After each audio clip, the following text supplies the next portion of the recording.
Saúde os irmãos novamente, com a graça e a paz do Senhor. Vocês têm percebido, né, durante o louvor e agora durante o sermão também, barulho de criança, né? O William, ele não para quieto, né? Mas eu estou falando isso que é para os irmãos irem acostumando com barulho de criança na igreja. Amém? Vão acostumando com barulho de criança, que logo mais não terá só o William, mas vai ter a Suzana, e depois da Suzana vai vir mais, né? E se Deus quiser, eu oro por isso, que os nossos cultos sejam bem barulhentos com criança, né? Já que aqui, né, as crianças, elas permanecem, né, com a família no culto, porque elas também louvam o Senhor, elas aprendem com a igreja e participam da comunhão da igreja, né? Então, vamos nos acostumar com isso, né? É saudável para a igreja. Eu quero ler com os irmãos hoje a carta de Paulo aos Gálatas, capítulo 6.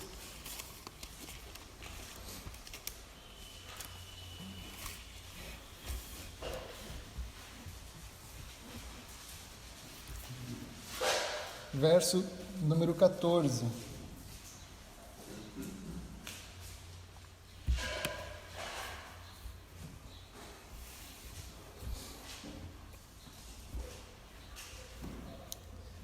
Gálatas 6,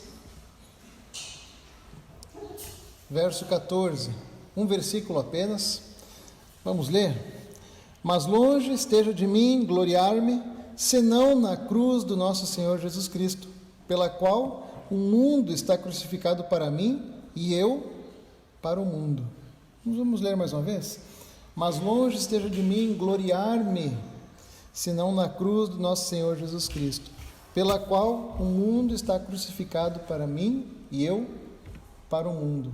Palavra do Senhor. Quero orar mais uma vez com os irmãos. Eterno Deus, pedimos a Ti, Pai, esta manhã, mais uma vez, a iluminação do Teu Espírito, Pai, para o nosso entendimento. Que essa palavra, Pai, possa edificar a Tua igreja e que o Teu nome, somente o Senhor, Pai, venha a ser glorificado esta manhã. Que possamos nos alimentar, Pai, espiritualmente da Tua palavra. Em nome de Jesus. Amém. Amém. Irmãos, hoje eu quero meditar com vocês a respeito desse tema que Paulo está falando aqui e que é o tema central de todas as Escrituras, a cruz de Cristo. Mais uma vez, já falei com os irmãos, acho que uma das primeiras vezes que eu vim aqui, falei a respeito da cruz, e de como é importante essa mensagem estar nos púlpitos das igrejas. Martinho Lutero, ele vai falar sobre os teólogos da cruz e de como essa mensagem deve estar na vida da igreja, na vida de todo cristão diariamente. Então hoje eu quero falar a respeito da cruz de Cristo. Talvez alguns aqui e outros que estejam assistindo esse sermão através da internet, que vão assistir, são cristãos já há muitos anos, participam dos cultos, foram batizados, participam da mesa do Senhor, oram, cantam hinos, mas ainda não se sentem seguros em responder sobre o que de fato é a cruz de Cristo, sem gaguejar, sem ficar em dúvida. Amados irmãos, o que vocês pensam a respeito da cruz de Cristo? Essa é a pergunta que eu tenho a fazer a vocês essa manhã. O que vocês pensam a respeito da cruz de Cristo? O que ela é? Qual a implicação disso na vida de vocês, na vida da igreja? Talvez pessoas que ainda não foram batizadas vão ouvir esse sermão e até acreditam em Jesus Cristo, mas não entregaram sua vida realmente ao Senhor Jesus Cristo. Essa pergunta também é para essas pessoas. O que vocês pensam a respeito da cruz de Cristo? O que é a cruz de Cristo? Esse é um assunto urgente, meus irmãos, porque não adianta nós nos reunirmos aqui, porque não existe cristianismo sem a cruz, e sem a cruz também não existe esperança alguma para homem algum. A cruz de Cristo, meus irmãos, há muito ela deixou de ser pregada em boa parte das igrejas, há muito, e quando isso acontece, a igreja ela cresce, ela até cresce, ela parece viva, Mas na verdade não há conversão genuína, não há persistência na fé, porque somente o Evangelho da cruz, ele é poder de Deus para salvar o pecador. É somente o Evangelho da cruz. Paulo falou isso em Romanos. Paulo falou isso na primeira carta aos Coríntios, capítulo 2, verso 2. Ele disse, olha, não falei nada, não quis saber entre vocês nada além da cruz de Cristo da cruz, né, de Cristo e este crucificado. Esta era a mensagem de Paulo, a cruz de Cristo. Nós precisamos urgentemente trazer a mensagem da cruz para dentro das igrejas e também novamente e principalmente para dentro dos nossos lares. A mensagem da cruz. Senhores pais, maridos, a cruz deve ser o centro da nossa casa. E quando a gente esquece disso por causa do nosso dia a dia, a gente vai ter problema em casa também. Eu estou falando por mim isso. Quando a gente esquece a cruz de Cristo, a gente tem problema em casa. E a gente vai ter problema na igreja, consequentemente. Hoje eu quero que a gente olhe para o passado. Eu quero que vocês olhem para o passado até enxergarmos lá a cruz de Cristo e trazermos ela para hoje, para a nossa vida, para o presente. Então, no sermão dessa manhã, eu quero levá-los a meditar no que um dos maiores cristãos que já viveu nesta terra, sobre o que ele pensou sobre a cruz de Cristo. A gente vai falar um pouquinho a respeito disso. Vamos meditar nas palavras do apóstolo Paulo, que inspirado pelo Espírito Santo, plenamente inspirado pelo Espírito Santo, ele escreveu na sua carta aos Gálatas: longe de mim gloriar-me senão na cruz do nosso Senhor Jesus Cristo, pelo qual o mundo foi crucificado para mim e eu para o mundo. O que Paulo queria falar com essas palavras dele? O que ele queria dizer? O que ele queria que os Gálatas compreendessem com essas palavras? Meus irmãos, ele estava querendo declarar firmemente que ele não confiava em nada e nem em ninguém, a não ser no Jesus crucificado para a salvação da sua alma e para o perdão dos seus pecados. O apóstolo ele estava determinado em não descansar, em não repousar em nada que não fosse a cruz de Cristo. Ele não ia construir a sua esperança em coisa alguma, ele não confiaria em coisa alguma, ele não se orgulharia de nada, a não ser na cruz de Cristo. Amados irmãos, o assunto desta manhã, ele é da mais profunda importância para todo cristão. Esse não é um assunto que a gente pode discordar e concordar em pensar diferente. Não é um assunto secundário. Todos os que aqui estão essa manhã, ou estão certos desse assunto, ou estarão perdidos para sempre. Céu ou inferno, felicidade ou miséria, vida e morte, tudo isso gira em torno da resposta que você dá a essa pergunta. O que você pensa sobre a cruz de Cristo? O que é a cruz? Há alguns anos eu passei na frente de um lugar onde faziam cerimônias religiosas, e lá num cartaz, numa faixa na frente, lá na fachada, estava escrito a seguinte frase: sem caridade não há salvação. E aquele lugar fervia de pessoas. É muita gente acreditando naquela mentira, acreditando naquela farsa.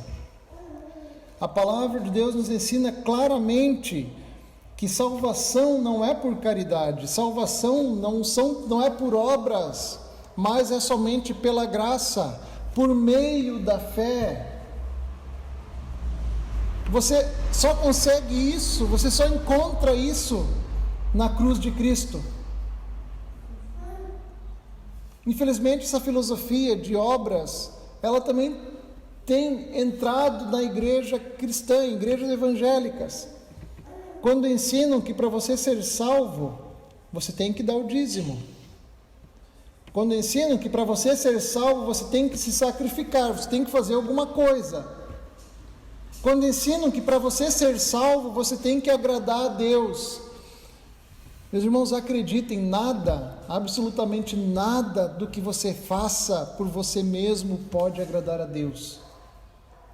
A sua maior força, o seu maior empenho na força do seu braço não é reconhecido por Deus, não adianta de nada. Você só vai conseguir agradar a Deus através da cruz de Cristo. Por isso é importante você saber responder essa pergunta. O que você pensa a respeito da cruz de Cristo? Você só vai conseguir agradar a Deus quando você olhar para a cruz e você compreendê-la e você confiar nela para a remissão completa dos seus pecados e para a salvação da sua alma. O apóstolo Paulo, ele sabia disso. Ele tinha convicção disso. Por isso ele nunca se gabou das suas próprias obras. Pode ler todas as cartas de Paulo. Ele não se gaba de suas obras. E meus irmãos, ninguém trabalhou tão duro para Deus como Paulo fez. Ninguém. Nenhum homem jamais pregou tanto. Nenhum homem jamais viajou tanto e suportou tanto por amor a Deus do que o apóstolo Paulo. Nenhum apóstolo trabalhou tanto como o apóstolo Paulo. Ninguém jamais pregou e converteu tantas almas quanto esse apóstolo. Ninguém fez tanto bem ao mundo e se fez tão útil para a humanidade quanto o apóstolo Paulo. Nem um pai da igreja, nem um pré-reformador, nem um reformador, nem um puritano, nem um missionário, nem pastor algum. Ninguém fez tanto quanto Paulo. Tantas boas obras quanto Paulo fez, mas ele nunca se gabou de suas obras, como se elas fossem méritos, como se elas pudessem salvar a sua alma, como se elas contassem alguma coisa para a sua salvação. Ele nunca fez isso, porque ele sabia que a única coisa que poderia lhe dar a salvação era a cruz de Cristo. Ele nunca se gabou do seu conhecimento. E olha que o apóstolo Paulo era um homem de profundo conhecimento, irmãos. Profundo conhecimento. Ele era um homem de grandes dons, naturalmente. E quando ele se converte, Deus deu a ele dons maiores ainda. Ele era um poderoso pregador. Ele era um poderoso orador. Ele era tão afiado com a sua pena, a nossa caneta hoje, do que quanto era com sua língua.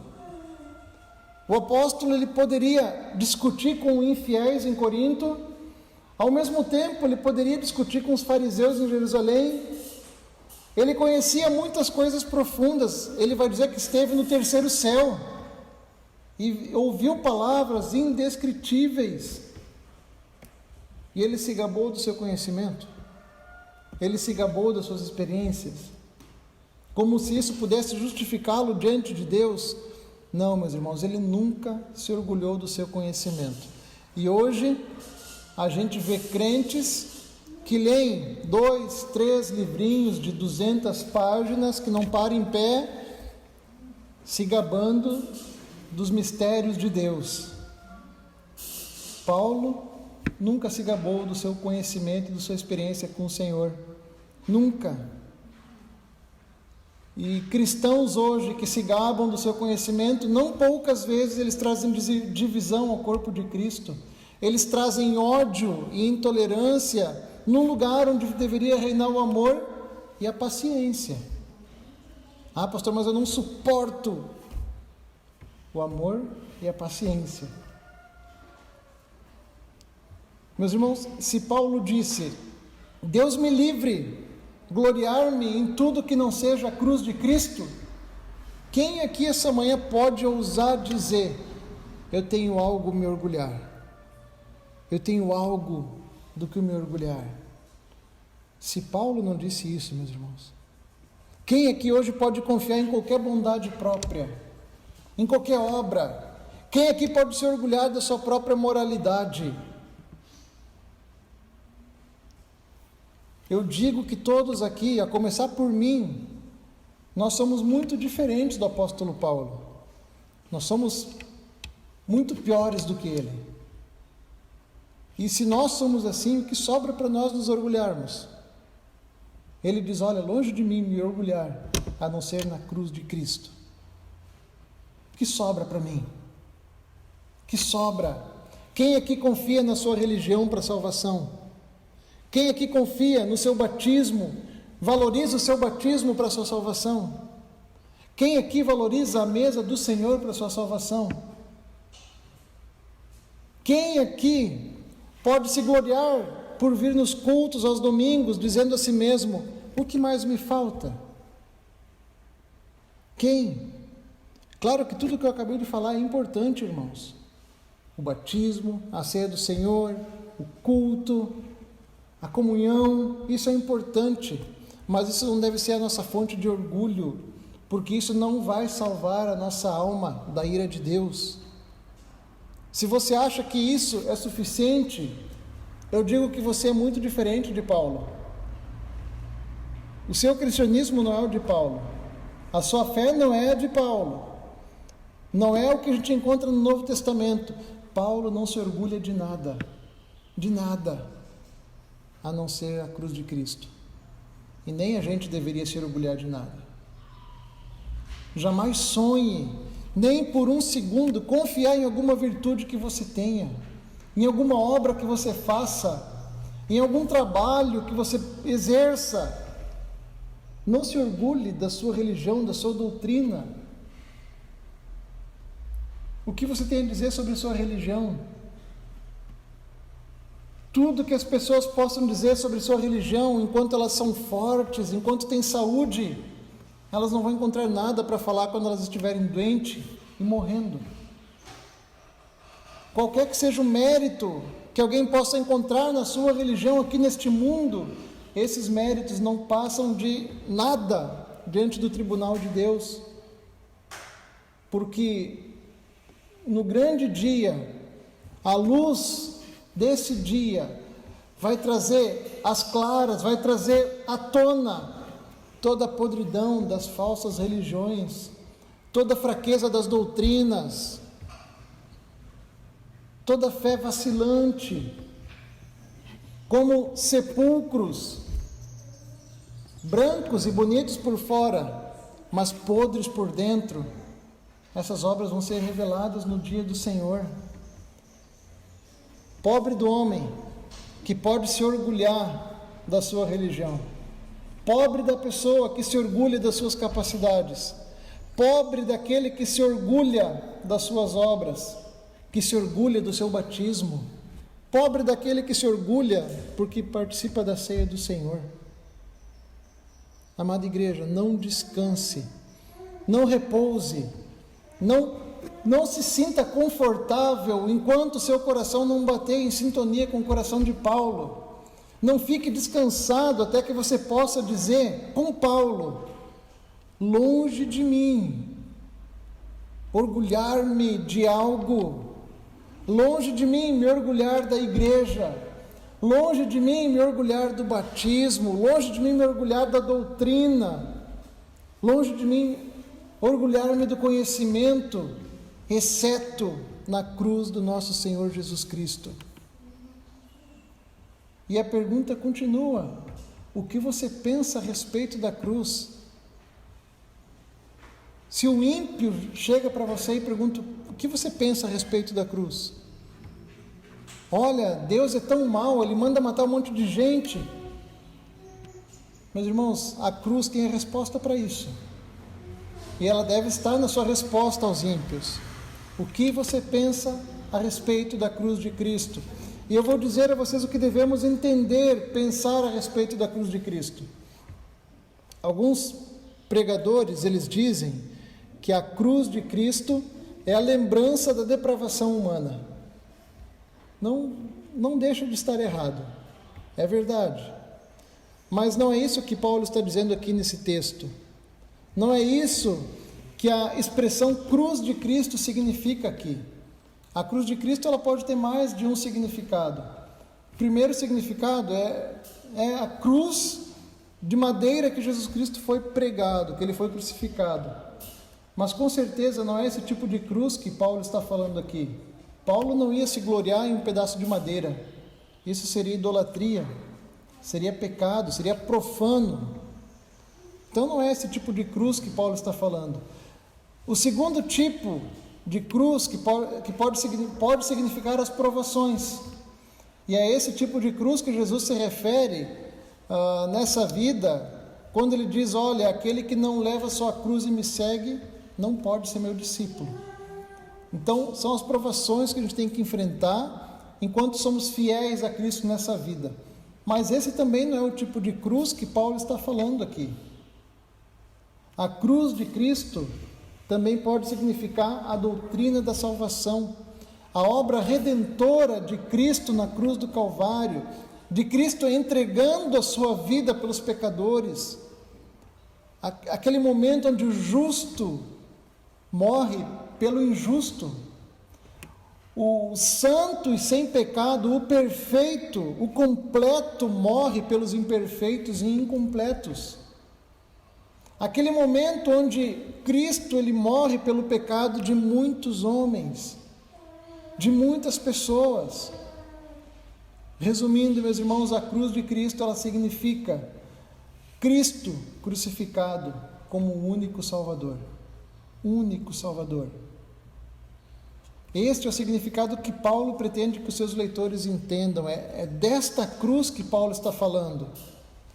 Ao falar, Deus me livre de gloriar-me, exceto na cruz, Paulo simplesmente lhe quis dizer aos leitores, olha, eu não me glorio em nada senão em Cristo crucificado para minha salvação, para o perdão dos meus pecados.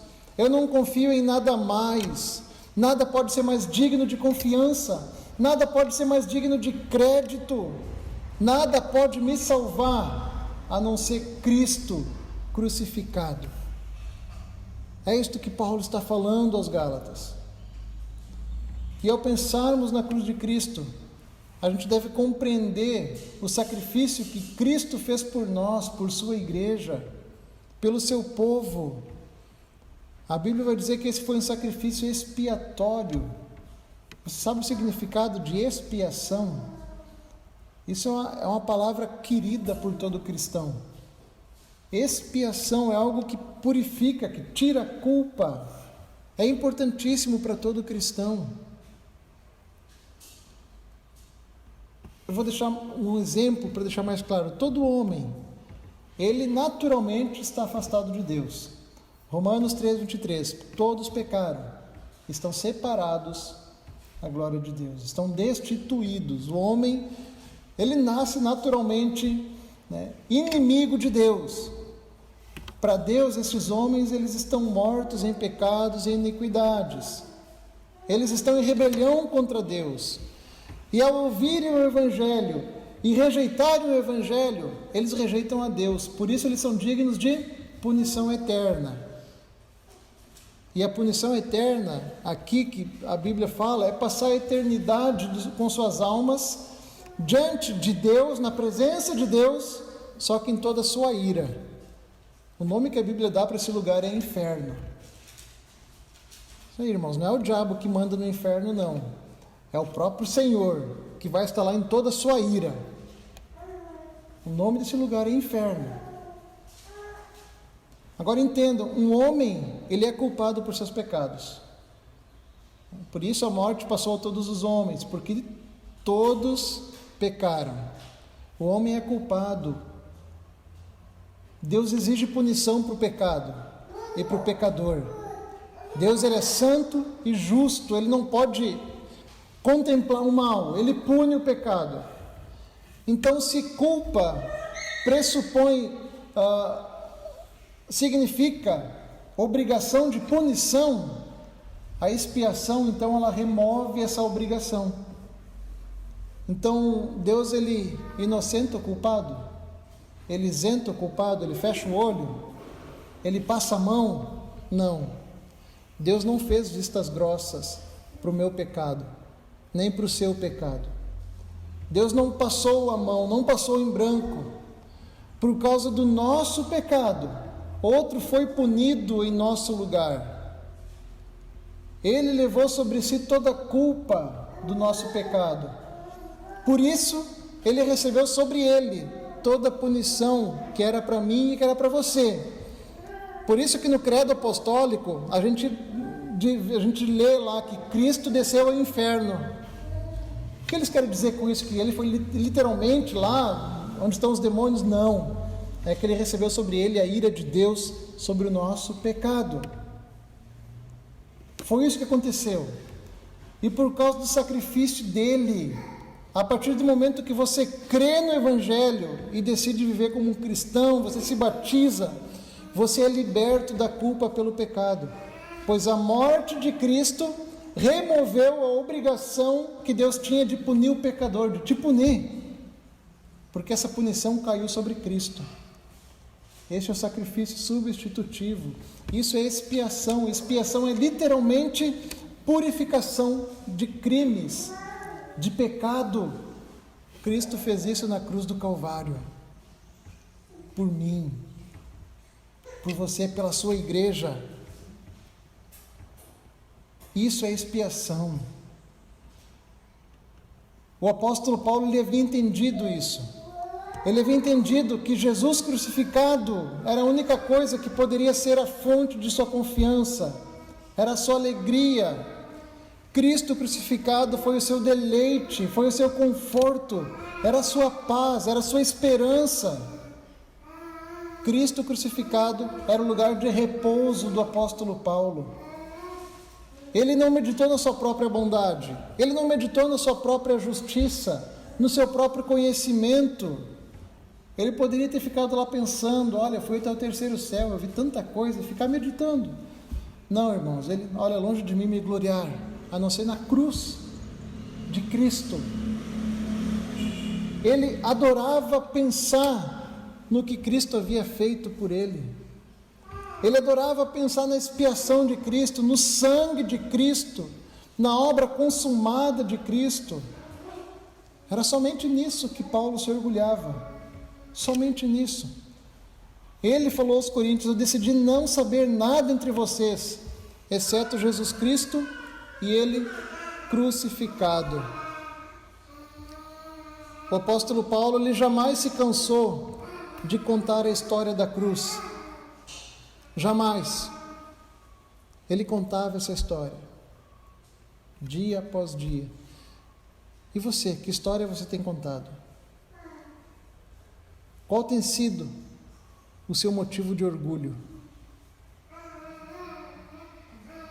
Paulo ele estava tão tomado com Cristo, que nada mais doce do que Jesus podia sair da sua pena e dos seus lábios. O que tem tomado conta da sua mente e tem caído dos seus lábios, meus irmãos? O que você tem falado a respeito da história da cruz? Teologia sem cruz é legalismo, é farisaísmo. O que você tem falado a respeito da cruz?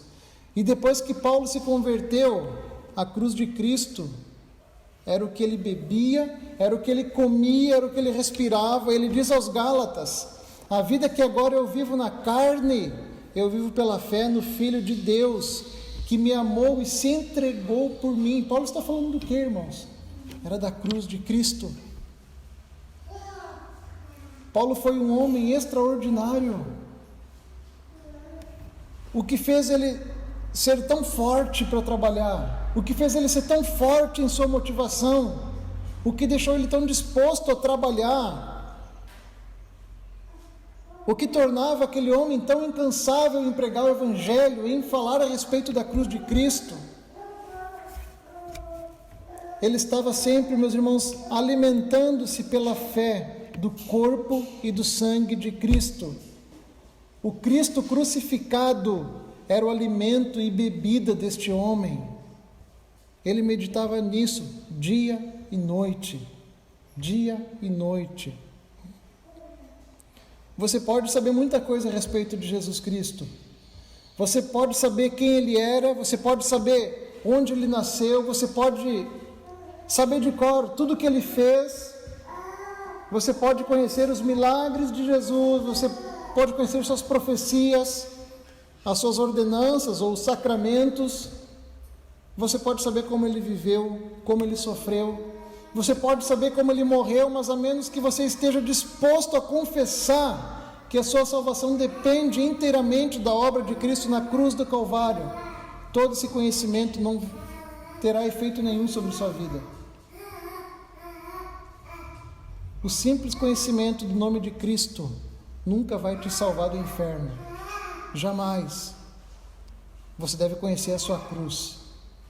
Você deve conhecer a obra redentora que Ele fez. Você deve conhecer o seu sangue, ou então você morrerá nos seus pecados.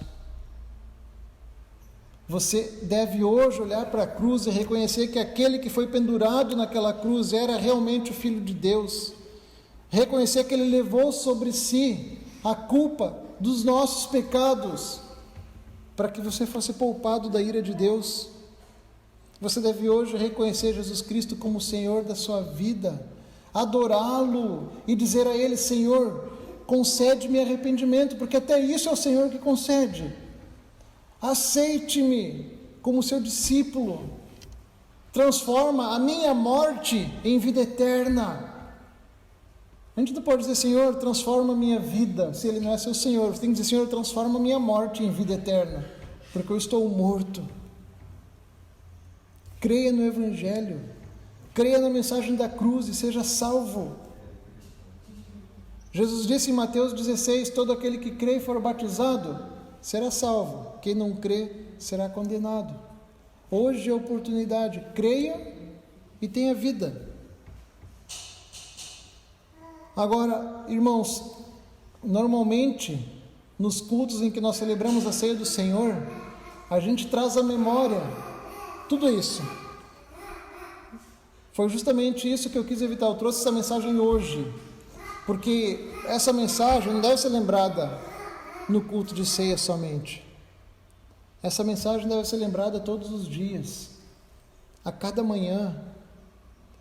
É bom, meus irmãos, nós nos lembrarmos de como Jesus se entregou nas mãos de homens ímpios. É bom nós meditarmos em como condenaram Jesus Cristo injustamente. É bom nós lembrarmos de como cuspiram na sua face. É bom lembrarmos de como o açoitaram-no, de como o esbofetearam. É bom nós lembrarmos sobre como levaram o nosso Senhor pelas ruas de Jerusalém, como um cordeiro mudo indo para o matadouro. Ele não murmurou, Ele não falou coisa alguma, Ele não resistiu.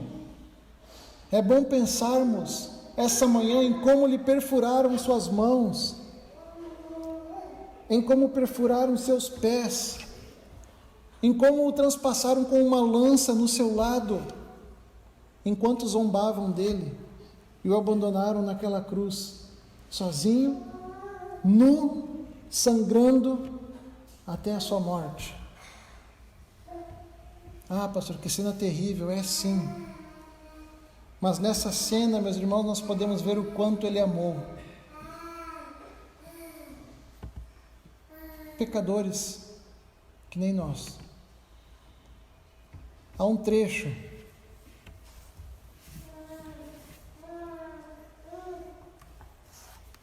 eu quero ler para os irmãos, o livro Peregrino.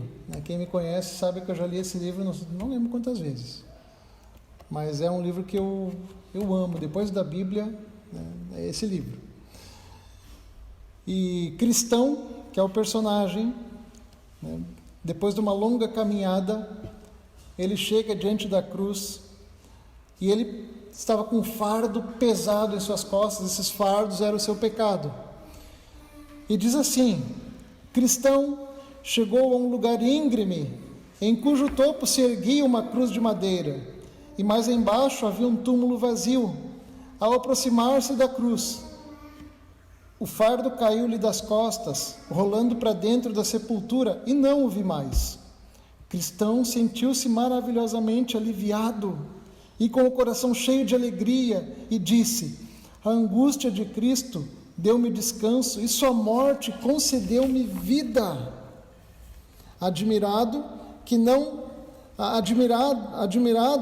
de que a visão da cruz pudesse livrá-lo do fardo, Cristão contemplava maravilhado, e lágrimas brotavam dos seus olhos e rolavam pela sua face.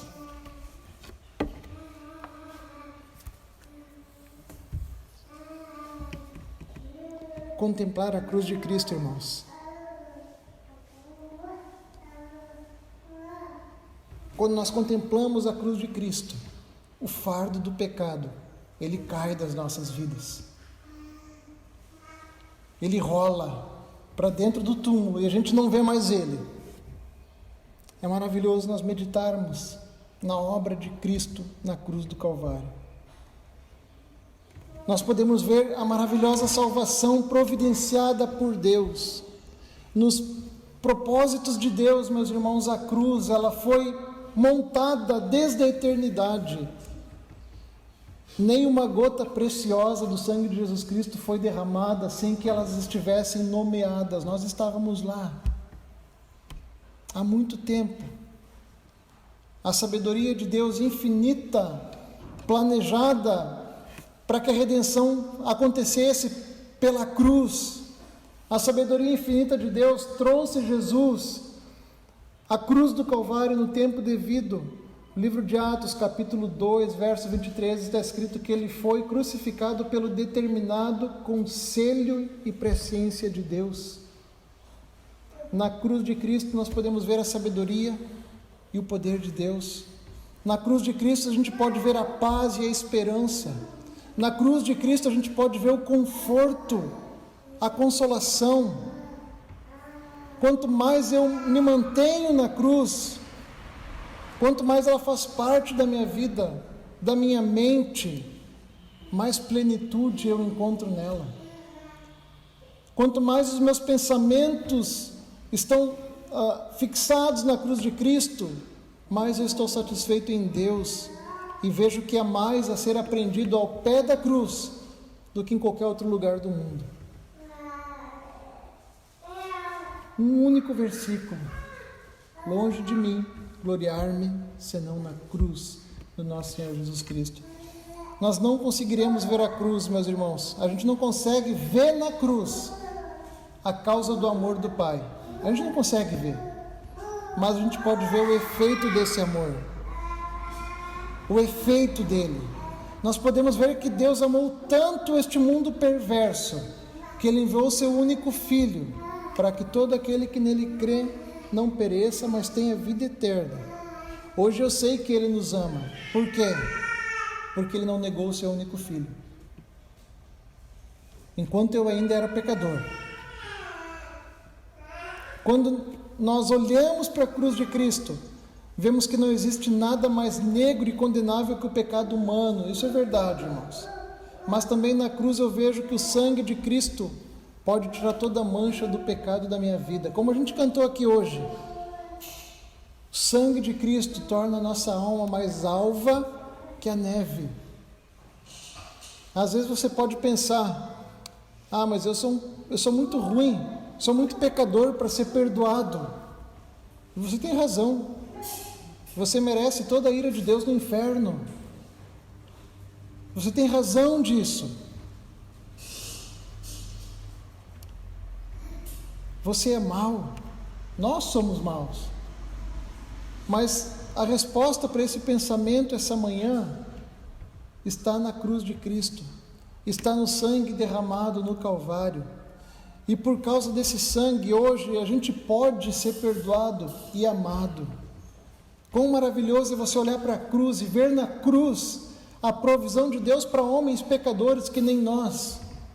Quão maravilhoso é olhar para a cruz e ver nela a nova aliança feita no sangue de Cristo. Quão maravilhoso é olhar para a cruz e, assim como o cristão no caminho, sentir o fardo do pecado caindo das nossas costas e rolando ao ponto de nós não enxergarmos mais eles. Quão magnífica é a obra completada na cruz do Calvário. Se você procura salvação, procura pelo caminho do céu, eis a cruz de Cristo. Eis aqui o incentivo, aproxime-se do Senhor Jesus, porque Ele mesmo diz que todo aquele que se aproximar dEle não será rejeitado. Não será. Seus braços estão abertos para receber todo pecador que se achega diante dEle. O seu coração está cheio de amor por aqueles que creram no Evangelho. Ele fez uma maneira pela qual a gente pode se aproximar dEle. Olhe para a cruz e podemos nos aproximar do nosso Senhor. Se você, cristão, é uma pessoa doente e a enfermidade tem tirado a esperança, a mensagem é a mesma, não muda. Eis a cruz de Cristo. Pense na mão que sustenta toda a vida, é a mão daquele que foi crucificado. É a mesma mão que em amor à nossa alma foi pregada naquela cruz. E quando a gente pensa na cruz, certamente esse pensamento deve nos confortar e nos encorajar. Certamente você deve pensar para si mesmo: eu sei que eu estou enfermo, está difícil, é sofrido. Eu sei também que Deus pode me curar, mas eu sei também que um Salvador que por amor a mim foi crucificado nunca colocará sobre mim nada que não seja para o meu bem. A resposta é a cruz de Cristo. A mensagem dessa manhã, meus irmãos, é para que a cruz de Cristo ocupe todos os nossos dias. A cruz de Cristo deve ser o centro da nossa vida. É onde nós morremos para o mundo e o mundo morre para a gente.